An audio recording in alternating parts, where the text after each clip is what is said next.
Want to say good evening. You are certainly in tune to Public Affairs, Public Access, the Youth Media Source. I'm your host, Robert McKinley Gilmore Sr. I've got my co-host tonight, the Reverend Dr. Carl Matthews. He's here joining me. We're going to be talking about mental health tonight. We've got a roundtable discussion to help you understand what it is about mental health, those individuals who might need intervention, persons who, for whatever reason, you might be enabling, you don't know about. And first, I'm going to let everybody introduce themselves and give you a little footnote. Good evening. My name is Reverend Dr. Carl Matthews, and I work with the reentry community, and glad to be a part of the show tonight. Good evening. My name is Bishop Kenneth Murray. I am the CEO of the Reach Center and the pastor of the Reach Center Community Church. We work with the at-risk kids in the community as well as at-risk families. Good evening. I'm Samuel Smith, pastor of the Mount Horeb Missionary Baptist Church and also the overseer of an organization by the name of Project Pathfinders. And we're so happy to be here this afternoon to be in this discussional matter. And my name is David Sincere, and I'm the CEO of Sincere Media Productions and Advocacy Now magazine. I want to say thank you, welcome to all of our guests here. And those of you who are joining us, we certainly wish you would be able to call your neighbor or your friend, those who you might know might need to hear this information, because not only are we going to be sharing the programs tonight, but we're also going to be sharing some resources. I want to say shout out, however, to the 30th year anniversary that's going on here at the Houston Media Source. Been around 30 years, a long time. Big activities coming up on the 12th of August. I'll let you know a little bit more about that as we go into the show. They've done a tremendous job. And let me share with you the World Health Organization. I like to let people understand this is the international group that defines health in many ways. And it defines health as the definition of a state of complete mental, physical, and social well-being, and not merely the absence of disease. So it's a very broad, wide-ranging definition. And in recent days, we've seen in our news where individuals have committed some crimes which might be considered abnormal in many cases. I know there was one story of a young man who killed 5 people in less than a week and buried them on his parents' farm. That was another incident of 3 or 4, 5 teenagers videotaping a gentleman as he was drowning and then talking to him and put it on video. There was even one recently where a young lady, tragically, her sister died in a car accident as she was videotaping herself and laughing in the phone. And of course, that was her own sister. And there are so many others. And I guess nowadays we need to at least have some discussion. And I thought we could think about it from the perspective, is it really mental illness or evil? And I think sometimes as a national certified counselor, we don't talk about evil, but that is a definition and a term. And I'm going to start off our dialogue by asking our SAGE member tonight, Pastor Smith, to speak to that. Is it a difference in mental illness and evil?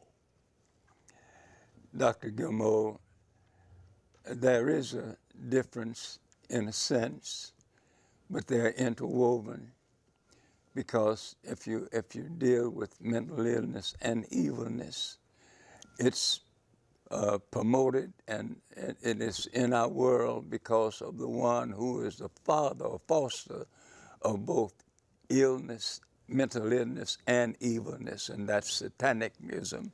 And whenever a person is a part of these movements, you can verify, you can go back to the point that it started with Satan himself. Bishop Murray, would you like to answer that element?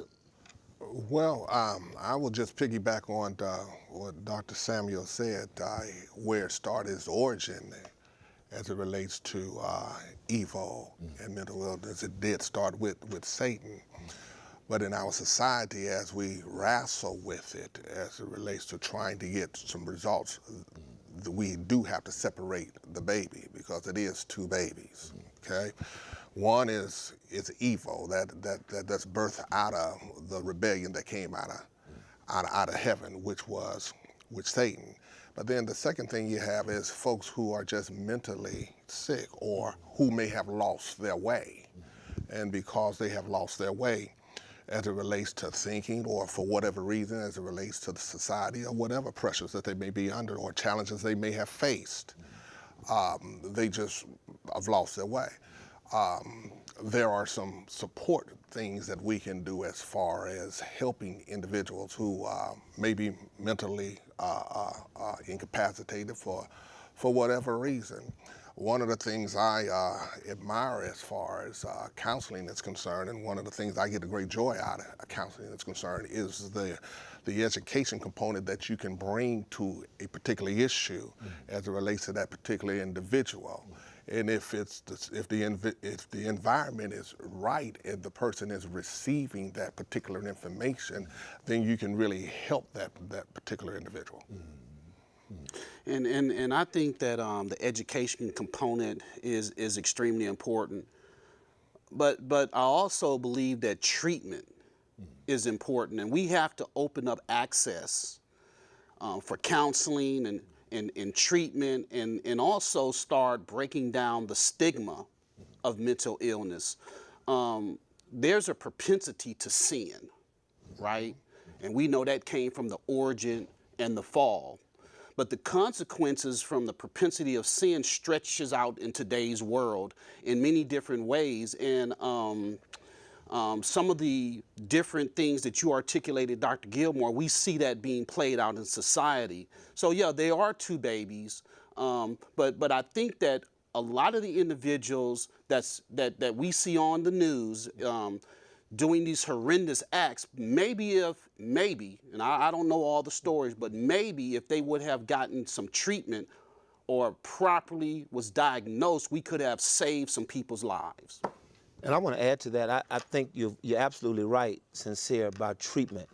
That's why you can't exclude the faith base, the church, to be a part of that treatment process if you're going to deal with it from a dual perspective. Yes. And it's integrated, like we've alluded to, of evil and a chemical imbalance or a physiological issue. And I, as Pastor Smith talked about that, I just simply went to the scripture that says we're born in sin, shaped in iniquity. So the mere flesh is of a sin nature. So therefore, the adversary is going to work in that realm and aspect. However, even us being affected physically, whether it be chronic illnesses or mental illness, that's a part of evil as well, because we know God did not inflict that upon, at least I believe he didn't inflict that upon us. But we have to include the spiritual realm in that aspect as well for people to get holistic care. You talked about, I liked it when you start off, when you talked about the describing or identifying what mental illness is, mental and social wellness.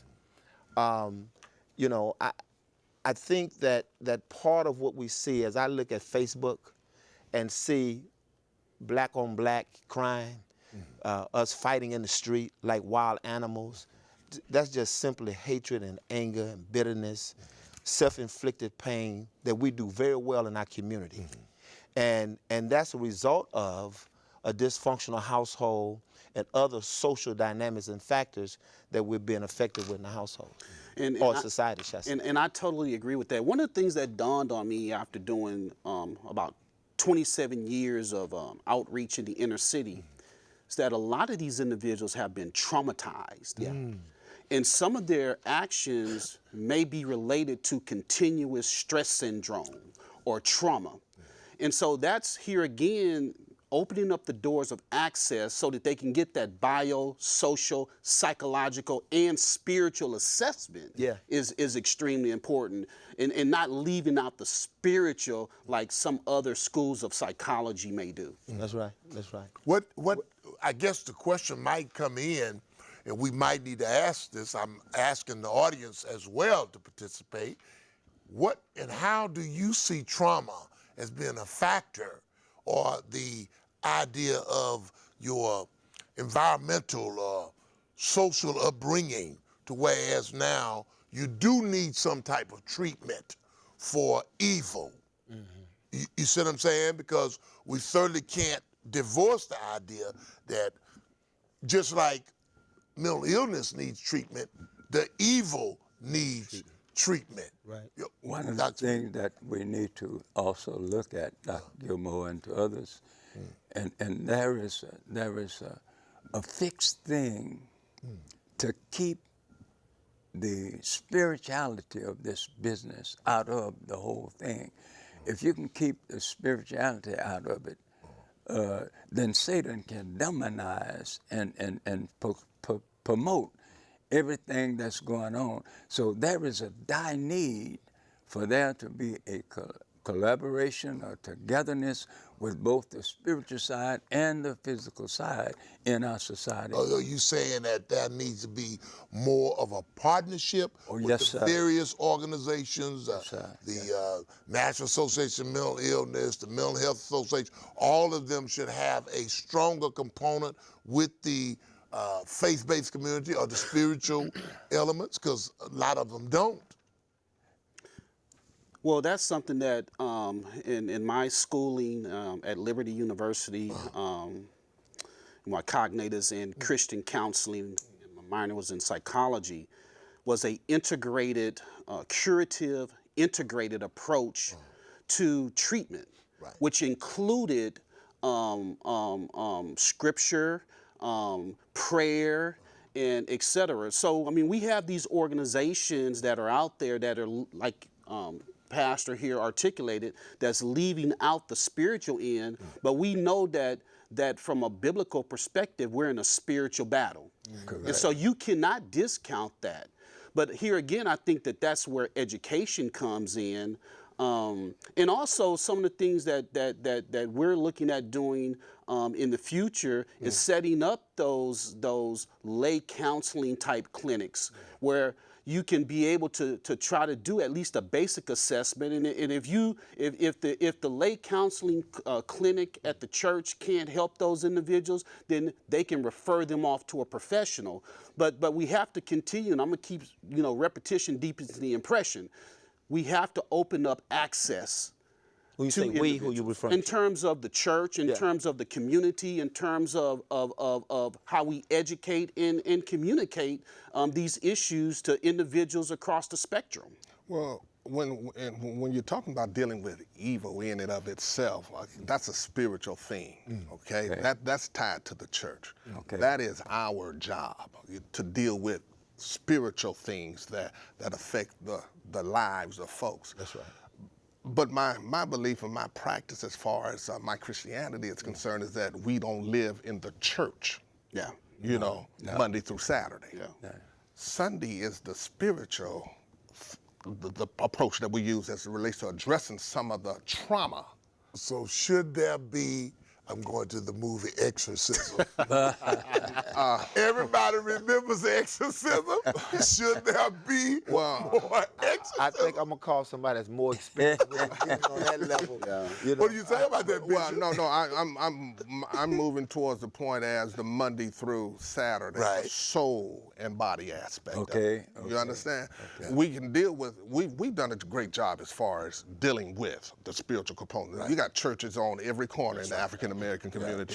If you need to get spiritual, there's no excuse for you not being spiritual in the African American community. It is that Monday through Saturday where you have to deal with the traumatic experiences and the challenges that we face every day in a system now that's not really designed to promote our culture, I believe, or the health of our cultural community. I want to piggyback on that because both of you guys are horning in on a very good point. The counseling, Christian counseling, one thing I've learned, and I took that as well at College of Biblical Studies, and one thing I've learned is that Christian counseling has its place. Yes. Okay. And you have a limit to how far you can go because Yes. now you're facing with more liability. Yes. And I think there's also a spiritual approach and there's also a cognitive approach. Yes. Right. And Yes. that's where the faith-based community Yes. need to have those relationships and partnerships, Exactly. the point that you made, with a National Association of Mental Health and MHMRA and all those persons who provide it, because we're not doctors per se, you know what I mean, we're doctors in theology and what have you, but when it comes to the physical, cognitive, medical approach, because I found those things to be very, very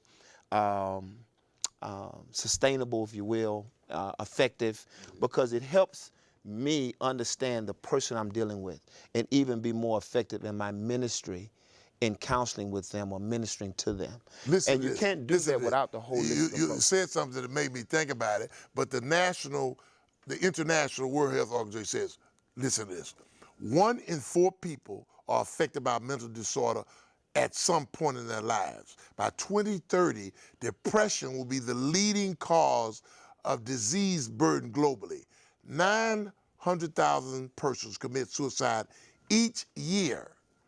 Suicide is the second most common cause of death among young people. Yes, yes. 3 out of 4 people with severe mental disorders receive no treatment.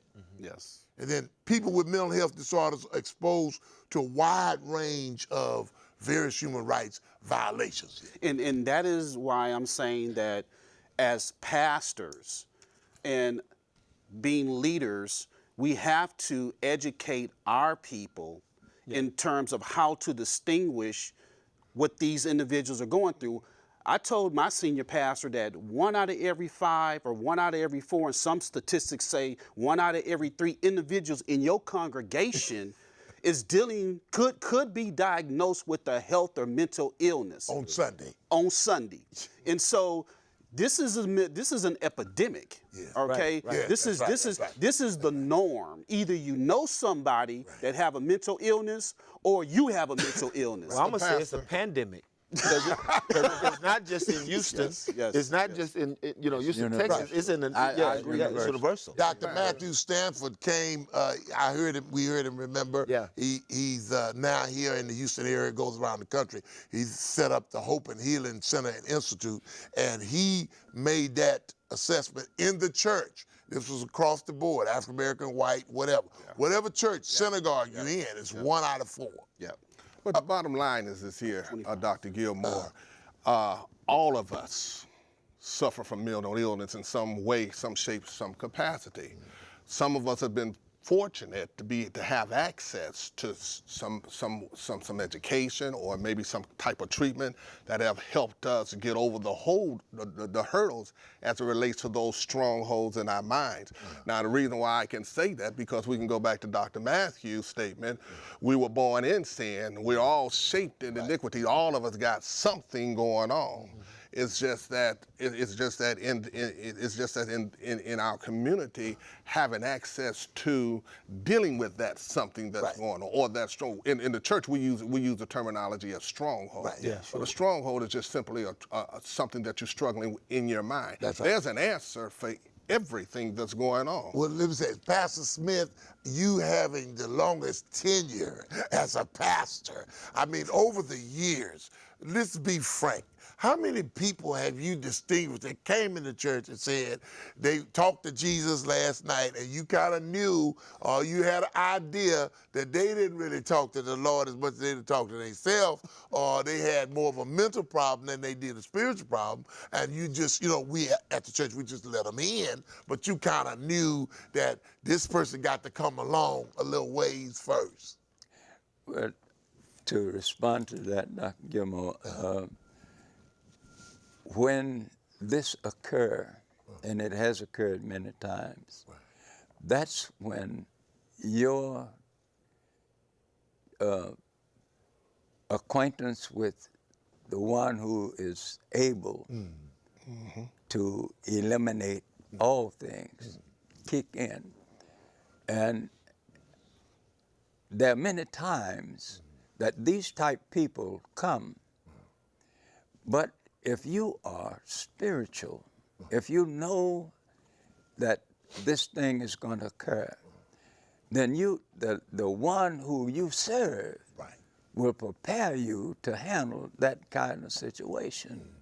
And you're able not only to help that situation, but that situation that you help is able to help someone else. Now, Pastor Smith, I'm glad you said that because you have a reputation Okay. to be known as a man who's not afraid to preach the gospel on the street corner.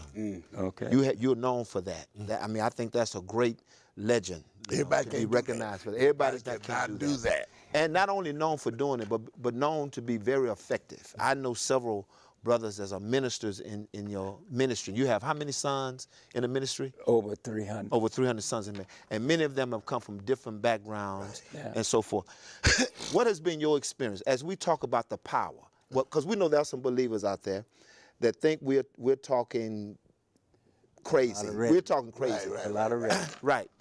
But what has been your experience, and Dr. Similar of preaching the gospel, and men that you know had different social effects, addictions, and you saw their lives transformed by the power of God? Right. The in-depthness of the Word of God and the one that represents. And the one that represents everything is Jesus Christ.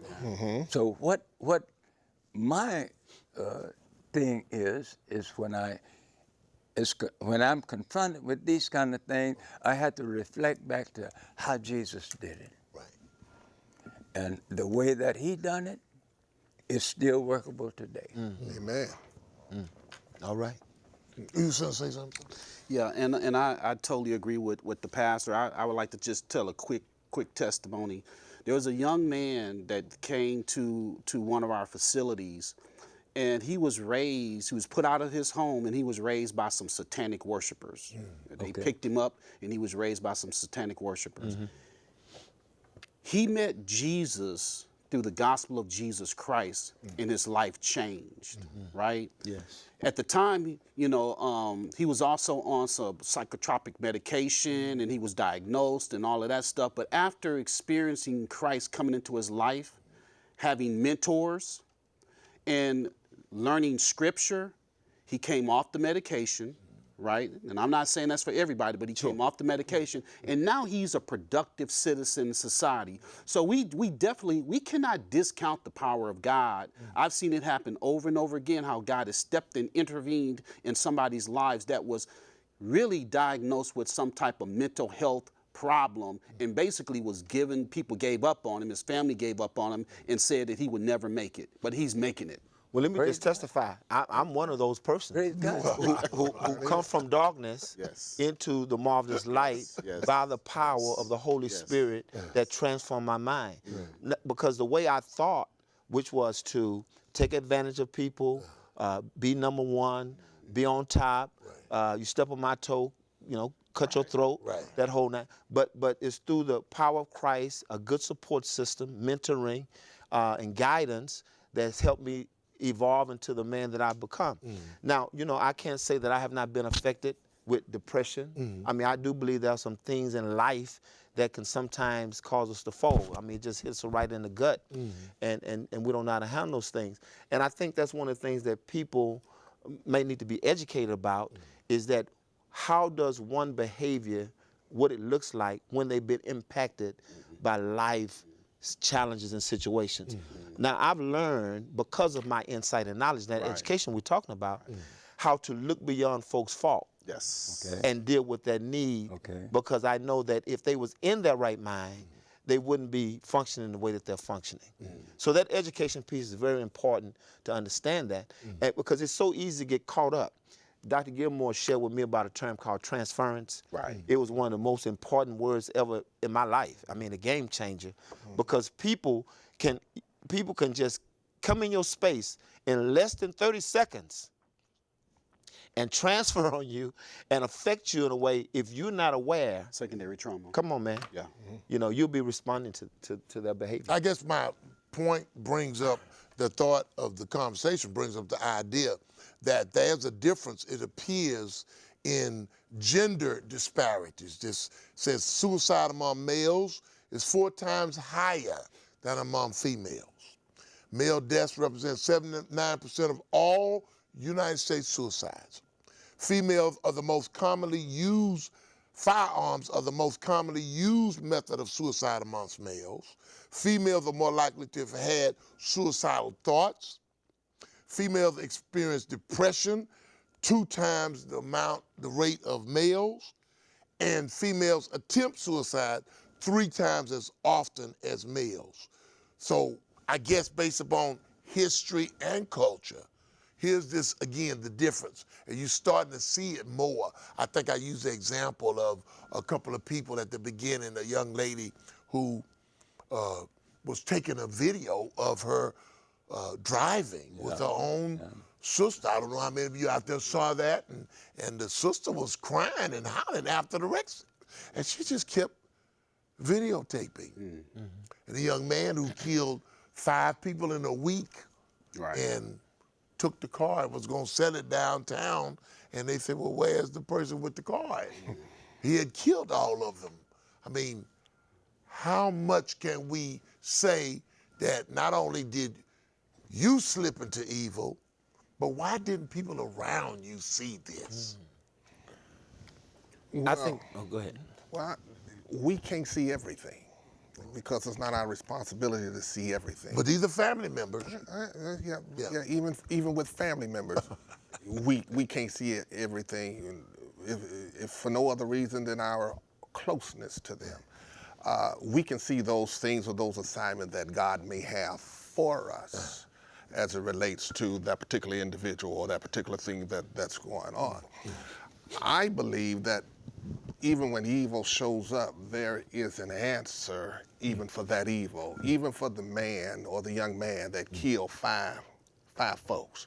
There is still hope for him. That is the greatness about the blood of Christ, right?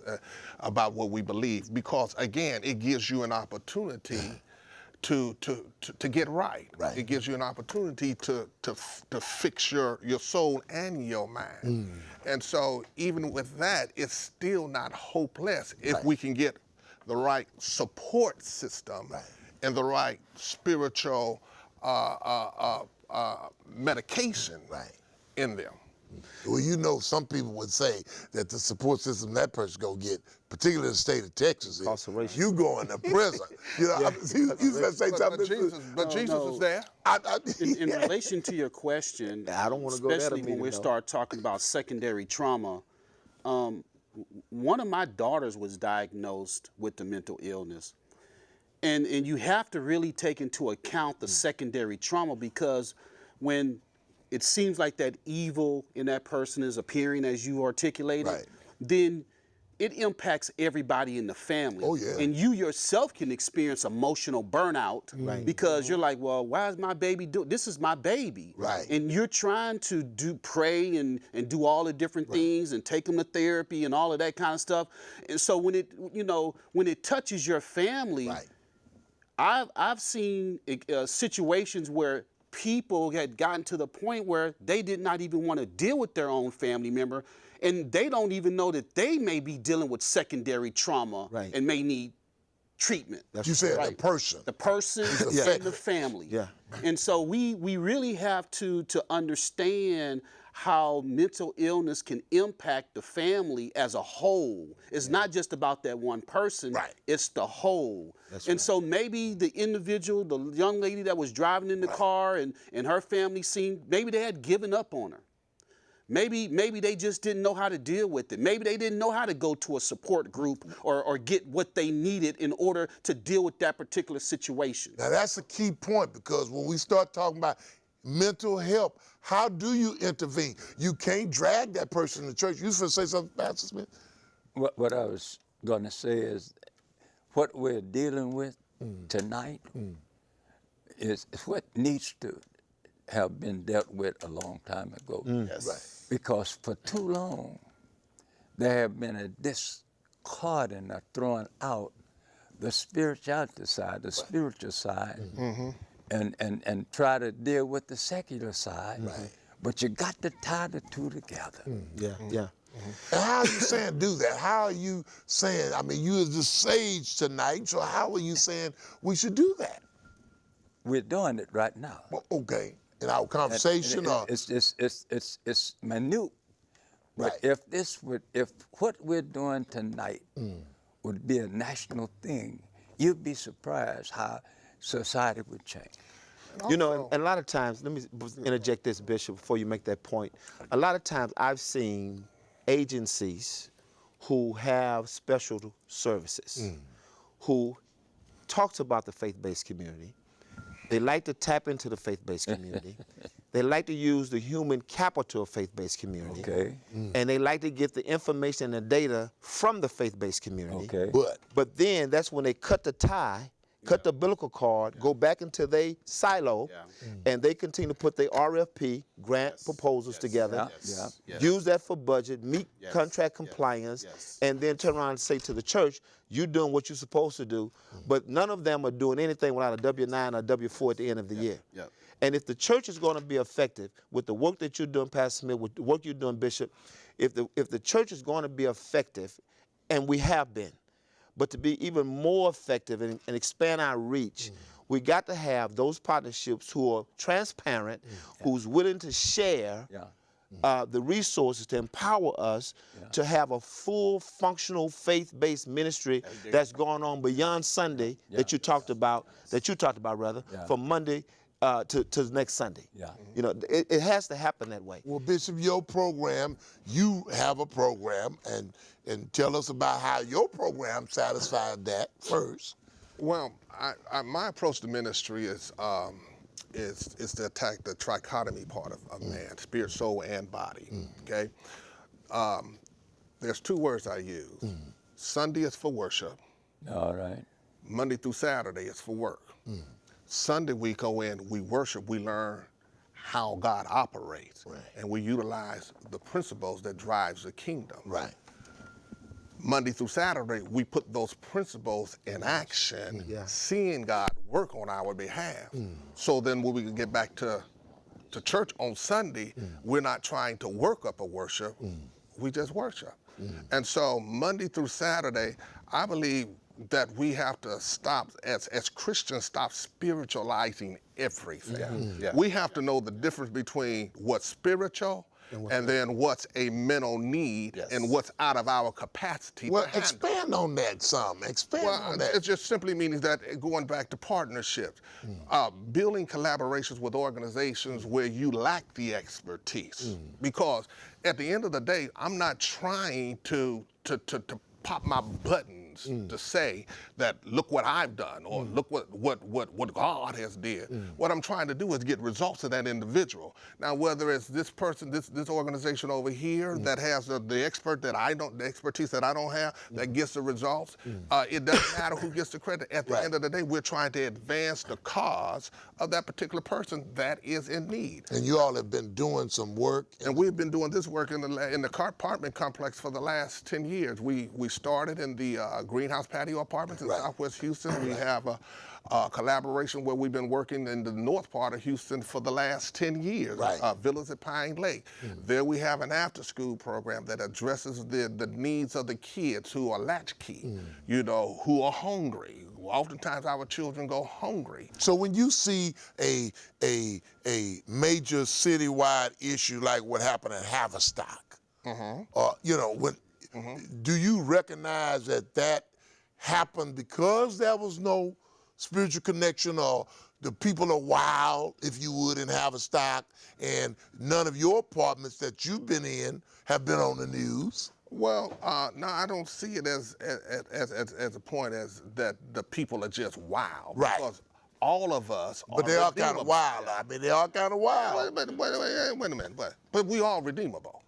Right, of course, the book says that it's the Lord's wish that none should perish. None. That means that it's his hope that if given the right information, you can turn the corner and receive the principles that drives the kingdom.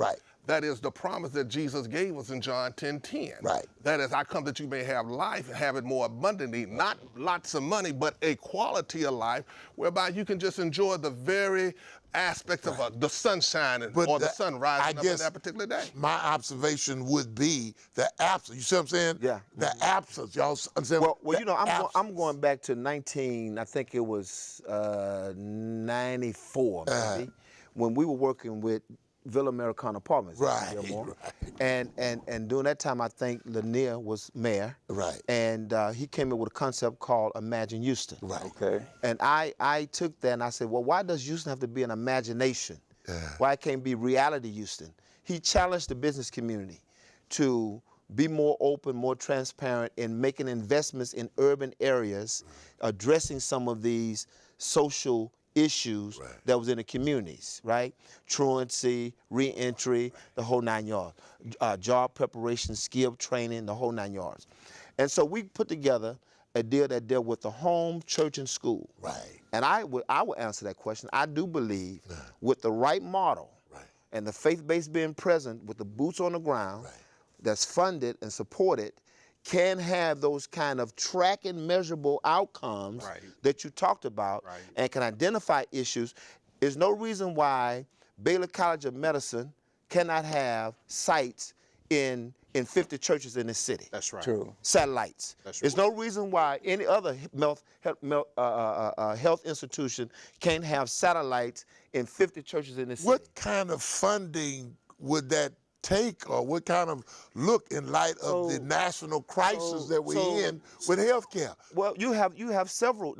I mean, you're talking about maybe $20 million, $50 million, which is nothing for many of these foundations and corporations to come together and give 5%, 3% to a asserted effort to be distributed among 50 churches as a pilot program. It would be working. But I don't know if this is the interest. What do you mean? The I don't know if it's the interest of the bigger picture or bigger people who are running things want people to really recover. You know, the penal system is very economical. You know, prisons make money. Well, every budget got cut, but the prison system budget. You know? Since you had something to say? Well, I mean, I totally agree with you on both points. And on point number one, I am an executive for a church and a nonprofit, one of the largest in the world. Right. Well, you know, Harris County Hospital District pay us a per diem rate for every client that they see in our facility. And so, and that comes from taxpayers' dollars, right? Harris County Hospital District. Yes. So, I mean, it's definitely doable, but I also think that we have to position ourselves to be able to negotiate those contracts and be able to go in and show that we can manage those contracts in our churches. Maybe some of our churches need to also work on starting some effective 501c3s so that they can have those type of clinics and et cetera in partnership. Well, I think that's a very valid point, and that's certainly a good view from a business perspective. I think tonight, out of tonight's meeting, what we ought to be able to agree on tonight is that we will come together to at least create a model for that, invite some pastors to the table, and put that in place so that we can actually go to certain corporations and foundations and say, this is what we have and this is what we like to do. And I think with the current leadership in the city wanting to eradicate homelessness and the mental illness, I mean, I've heard the mayor said on several occasions that homeless people, the people under the bridge, are not potholes. He said that. He announced his Connected Communities program, which wants to aim at and has had meetings with the faith leaders, over 150 leaders, say, well, what is the answer? What is the solution? I think until we all sitting at the table together to say these are the kinds of programs that could alleviate the problems and deal with the issue of the evil or the quote-unquote disconnection to spirituality. Because it is a connection at some point. I mean, would you say, Pastor Smith, I mean, you've been running your program for quite some time, almost on your own. Yes. I would say that it's high time for America, not just Houston, but for America to be aware that we can eliminate a whole lot of things if we would just listen to the plea and respond, and let the response help out the plea. America, you're saying. America. We did have a national call to action for recovery, health, and wellness in America. Yeah. And the current administration needs to be able to be empathize with that call as well, because this is not affecting just us in Houston. It's affecting people all over the country. This is from the Justice Center, the Council of State Governors. It talks about federal, state, and local corrections facilities held nearly 2.2 million people at the end of 2015. An additional 4.7 people were on probation and parole. During 2015, 641,100 people who had been sentenced to state federal prisons were released to that community. In a study that followed 404,638 people released from state prisons in 30 states in 2005, 68.8% were arrested within 3 years of release, and 76.6% within 5 years of release. The Bureau of Prisons admitted 4,000 fewer people to federal prison in 2015, an 8% decrease in 2014. Going back to the social peer pressures in effect. When re-entering citizens who come back into the society to try to be independent because they quote unquote their behavior has been corrected or modified, and there are barriers that keep them from working in the workplace, state institutions, governing bodies, I believe they need to have committees that monitor them, because many of them are just friends who follow a cookie-cutter concept, program, use the law against a person and don't take any other things under consideration. And when you deny a person employment, you deny a person transportation, you deny a man of housing, the next thing a man is going to do is end up in your bedroom robbing you, killing you with exacerbated anger, depression, and even potentially suicide. Well, we've had a couple of situations recently where people were paroled. Same thing. Pastor Smith? Thank you, son, Matthew, for that. And I guess this is a point where I can come in with the reentry movement that's going on at Mount Horeb. It's just a small, it's a minute thing, but it's a workable, it's an effective thing, because we have a lot of ex-offenders that come out of prison and they end up at Mount Horeb Church. Because we have Project Pathfinders there for that particular. And when they end up there, they end up hopelessness. Yes. But because of the working mechanism that we have going on with our program, there is a small percentage that came into the program hopelessness. But today, on Sunday, they stand up and make testimonies about having been able to ascertain a job and be able to establish themselves again, and they're able to move on and do greater things. For instance, one person that came into the reentry program, he was sentenced to prison at the age 18. And he got out and he ended up at Mount Horeb Church at Progress Pathfinders, and had never worked, never did any work at all. But because of our program, we were able to get that young man situated, and the very first job that he received had never worked before, paid him $40,000 a year. Yeah. $40,000 a year. He was able to establish himself. He was walking at first, riding a bicycle, and then all of a sudden, because of being placed in that place, he was able to buy him not one car but 2 cars, have him a home, and so that reentry thing helped him because he had a mental and a physical habit He said, nobody gonna help me. I might as well go on back. But today, if you listen to his testimony, he'll say, hey, thank God that there is some program that's established that will help out these kind of people. Yes. And I think that the programs are excellent, but even getting to the most inner part of the program is love. Okay. Yeah. Loving men and men learning how to love, mentor, and model men to follow along the path, a rites of passage type thing. And I don't, the reason why I'm emphasizing on that is because a lot of these men in that hopelessness feel like nobody loves them. Nobody cares about them. And so when you can know that you can have a pastor and an organization such as the one that you have, that they care about me, then a flame of hope can come into their hearts, and then they can start on the path to recovery and being productive citizens of society. Relationships. Okay, I don't do what I do just because I want you to get off drugs. I do what I do to help you because I love you. Okay. Sure. Sure. And you know what? With that point, I'm sorry. Go ahead. You go ahead. Yeah, because I need to get back and clean a little something up here. Go ahead. Dr. Gilmore said something about habit stock, and habit how it can get a little wild over there. Right, it can get wild. And things of that nature.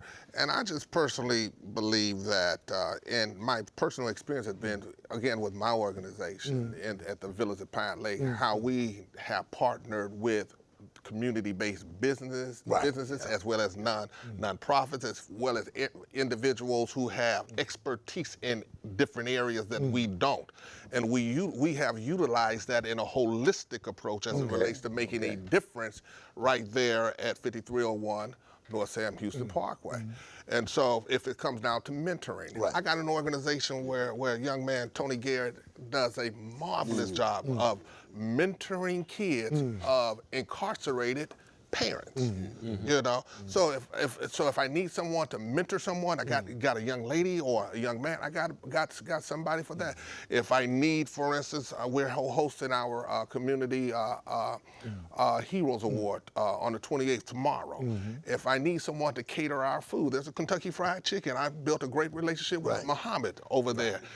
He's sponsoring it. Sure. You know, as it relates to the lunching is concerned and things of that So nature. it's been a collective effort. It's a holistic approach, because if you're going to help anybody, and you're going to, whether it's spiritual or whether it's carnal or whether it's saint or sinner, you still got to have the support services in place in order to meet the need. And we're getting ready to close up, but that event is going to be a recognition of the 10 years or this year? It's going to be it's actually going to be a recognition of individuals who have made a difference in our community. And Heroes Award. Our Heroes Award, but we've invited the mayor. He has a representative there, a police chief, as well as fire chief, and Judge Jordan. I don't know if you know him. He's very good man that's doing a wonderful job down there. But it's just not recognizing those individuals who are heroes. We want to recognize the folks who are uncommon as in our vernacular as heroes, such as the barber. Who gives our kids a haircut going back to school, you know, or the educator that's at Francis Elementary that simply makes a difference, or Caring Friends, John Collier, who thought enough about our organization to donate money so that we can buy 24 tablets so our children can have access to the internet. That's what making a difference. And for me, I'm a boots on the ground kind of guy. I want to be in action. I just don't have time to sit around talk about a problem when I know there's a solution to a problem. And I know if I serve the God that created everything, Elohim, and I take that Bible literally, believe that there's an answer to it, then that means I need to get out there and put some legs to my prayer to get to work and see God go to work. Well, that's a good point. That's going to be tomorrow. What you got something you want to give us? Seeking the word. final promotion. Yeah, so Advocacy Now magazine will be going full-fledged next month. We're focusing on mental illness and all of various different issues. We have contributors coming on from all across the country to blog on various different issues. And in our awareness and education campaign, I just know that it's going to be successful. Right. And if you need someone to come in and kind of help you tell your story, Sincere Media Productions, give me a call at 832-775-2750. We are a nonprofit, and we help in that area. Get that number again, man, because that's very 832-775-2750. Yeah. All right. Pastor Smith, I know you have a weekly ongoing. I know more churches need to see what you're doing. 755. Pastor Smith, more churches need to see what you're doing. And at Mount Hope, that's what day is that event's going on? Every Wednesday, we have the ex-offenders to come to the church. Right. And I'm bragging a bit now. I'm the cook and the bottle washer. I make sure that they get something to eat because I cook for them. I went by that too. It was good. The popo was good. It was good too. But then I'm also the one who give them spiritual food. Yeah. If I'm not giving them spiritual food, one of my other sons is. Yeah. But the bottom line is, it's making a big difference with ex-offenders, and it's not a black thing. It's a ex-offender thing. Right, you have different ethnic groups. I saw that myself. We have all. And you've been on that front line in Fort Worth for how long? I started in 1964. 1964. Doing the civil rights. 1964. Yeah. 1964. And I've been fighting ever since. You've been fighting on the front line ever Yes, since. sir, ever since. Korean veteran, by the way. Yes, sir. The Korean veteran. Went into the service in 1947. Yeah, 1947. And went to Korea when it first broke out in 1950. And fought in that war and came back, and I've been fighting ever since. And they can call the church. What's the number? They can call the church 713-529-4507. You need to go by there and see that program and make a contact. Because you came in 8. Yes, right. I sure did. Enjoyed it too. And I did the cooking. That's right. Bishop, you got a closing thought? Give us the phone number for the program. And big activity tomorrow. Well, our big activity tomorrow, again, is our Community Heroes Award luncheon. It's going to be an hour and 15 minutes, I believe, and starting on time and finishing on time. Right. So I want to invite you, if you're in the area, to come on out. It's at 5301 North Sam Houston Parkway. If you need a number to call, you can call me, 832-671-2276, or you can call 832-215-4224 and reserve a spot as it relates to our luncheon is concerned. The work that we do is every day. So every day we're there during the school year, during the summer. Our summer program runs 2 months, and so it's ending next week as it relates to our summer rescue program for our kids. We serve 30 to 50 kids every day. Right. And then not only meeting the needs of the kids, meeting the needs of the parents, and being a wellspring of water, if you allow me to say that way, for issues and challenges that folks are facing. God gives us answers for needs that occur. That's right. And so if you're looking for a model as it relates to apartment complex work that works, come see me. All right. Show you. Very good. Matthew, you made a charge, you made a challenge. Where do we go from there? Well, Doc, I just want to say, thank you, and I'm so appreciative of being a part of this panel with black men on the front line who are addressing issues. So often we see women having these kind of discussions. Yes, that's true. And I like what Sincere said when you talked about the men's suicide thing. And I know that we're all motivated by love. That's the heartbeat of what we do. That's why we do what we do, as long as we've been doing it.